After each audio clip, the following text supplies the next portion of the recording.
Salut à tous les amis, j'espère que vous allez bien. Bienvenue dans cette nouvelle vidéo.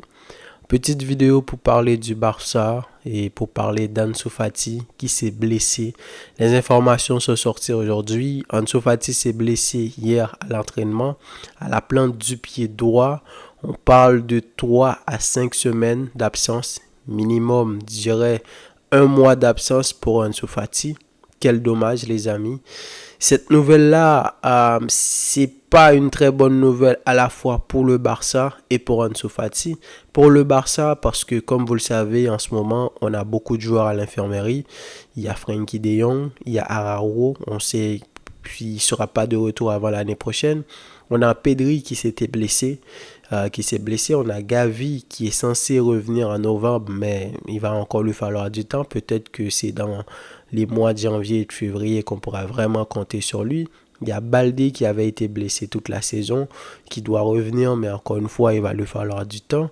Et là, encore, le pire, encore une fois, c'est pour Ansu Fati, un joueur sur qui je compte moi. C'est pour cela que ces derniers temps, même s'il y a des Nico Williams, j'ai envie que si le Barça arrive à le faire, c'est tant mieux, même si je priorise beaucoup plus d'autres profils. Je vous en ai parlé dans ma vidéo sur mes attentes sur le Barça.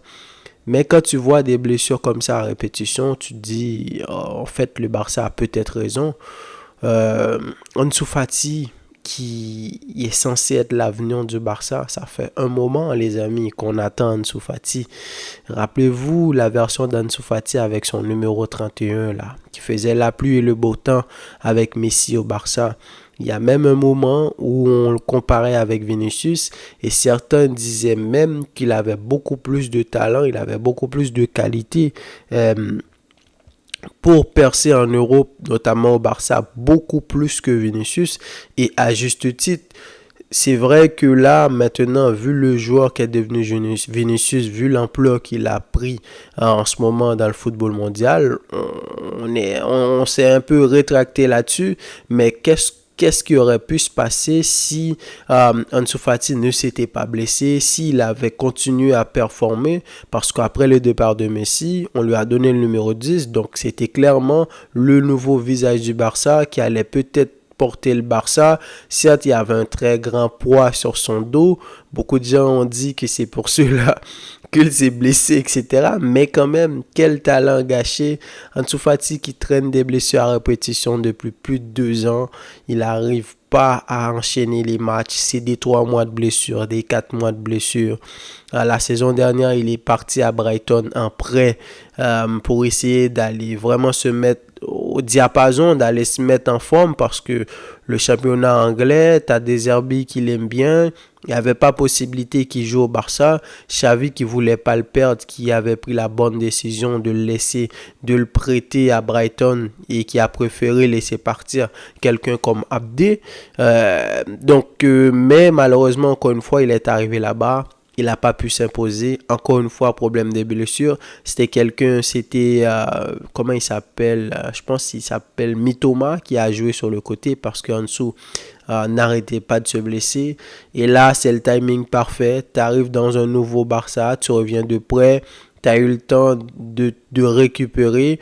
Et j'ai vu des vidéos qui sont sorties et Hansi Flick avait l'air de très bien travailler avec lui, il le faisait confiance, il le faisait travailler, il le faisait faire des entraînements individuels, notamment devant les buts, accélération, frappe de balle, rapidité, il avait l'air affûté, il avait l'air fit, le Ansu Fati. Et là, encore une fois, il est blessé et donc il ne pourra même pas participer à la tournée aux États-Unis, qui est l'une des choses les plus importantes dans une saison. Tu dois faire la pré-saison avec ton équipe, histoire de revenir en forme, de revenir fit et de peut-être faire douter le coach et pourquoi pas gagner ta place dans le 11 de départ. J'imagine même pas que c'est ce que ça doit être dans sa tête parce que je pense que pour un jeune de la Masia qui a grandi en regardant Messi, tous les autres joueurs qui ont pu jouer au Barça et qui, je pense qu'il n'a qu'un seul rêve de réussir. Hein. Là, tous ces petits-là qui viennent de la Masia, ils veulent tous réussir au Barça. Et tu vois que tu n'arrêtes pas d'enchaîner les blessures. Mentalement, il faut être fort. Il faut être fort mentalement pour ne pas vriller parce que Vous le savez, les joueurs, quand ils reviennent de blessures, et surtout si ça prend du temps, si c'est des blessures de 4-5 mois, qui ratent beaucoup de matchs pendant une saison, c'est compliqué de revenir au très haut niveau. Mentalement, t'en prends un coup parce que t'as peur encore une fois de te blesser. Et parfois, tu as l'impression qu'il y a la poisse au moment où tu croyais que tu reviens en forme, tu recommences à reprendre confiance en toi. Et c'est à ce moment-là, tu as une blessure nulle part qui arrive. On l'a vu avec Pedri, qui petit à petit, on le gérait, de La Fuente qui le gérait quand même s'il était important, mais il n'arrêtait pas de l'enlever à chaque match pour faire monter quelqu'un comme Dani Olmo, histoire de le mettre en jambe, de le mettre en confiance. Bam, tu arrives en quart de finale, tu as un Toni Kroos qui le blesse. Frenkie qui était de retour, même si Coman en avait parlé, il avait dit que le Barça avait forcé pour essayer de le faire revenir contre le Paris Saint-Germain. Ben juste après, contre le Real de Madrid, sur un vieux ballon bizarre là, il s'est encore une fois blessé, il n'a même pas pu jouer la Coupe d'Europe. Donc j'espère, en tout cas, si on peut en tirer une très bonne nouvelle de ça, c'est que c'est pas les mêmes blessures, c'est pas une blessure musculaire, c'est ces genres de blessures là qui prennent du temps. Si c'est plus une blessure au pied, j'espère que ça va pas l'impacter, même si je pense que ça sera le cas parce que quand même il aurait voulu participer à cette tournée américaine. Flick, d'après ce que j'ai pu lire, lui a parlé, lui a dit que quand il va revenir, on va encore continuer, il pourra continuer sur sa lancée. Mais qu'est-ce que ça doit être dur d'être à sa place. Reviens vite, Leon-Su. Moi, je garde encore espoir sur ce joueur-là parce que je me dis, c'est pas possible. À la fois, quelqu'un comme Dembélé qui n'arrêtait pas de se blesser, c'est pas pareil. Le Barça est allé chercher Dembélé. Moi, je le connaissais pas à l'époque. Et surtout, qu'il le faisait venir pour remplacer Neymar. Moi, je ne le connaissais pas, le Dembélé. Donc, oui, j'ai vu son talent. À cause de ses blessures, il n'a pas pu prouver, mais c'est pas la même chose quand tu as un petit qui vient de la Masia, sur qui tu as beaucoup d'attentes et qui surtout t'a fait vibrer dans certains matchs. Donc, j'espère qu'il pourra revenir, il pourra encore une fois travailler. Ça va prendre du temps, il va falloir être patient. Cette saison-là, je pense qu'elle va être encore une fois très compliquée.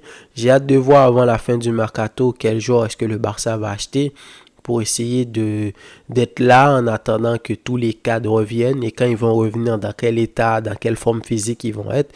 Tout ça reste à voir. Force à Ansu Fati, évidemment, c'est une nouvelle qui me touche à la fois pour le Barça et à la fois pour Ansu Fati parce que c'est un joueur que j'aime bien et c'est un joueur que je pense qui a le potentiel pour réussir dans ce Barça-là.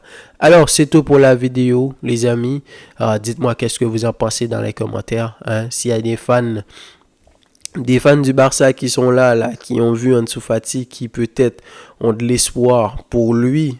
Je sais pas, moi c'est le cas, je sais pas pour vous, peut-être que ça n'a pas été un joueur que vous avez aimé dans l'équipe. En ce moment, il y a le Lamine Yamal qui fait beaucoup parler.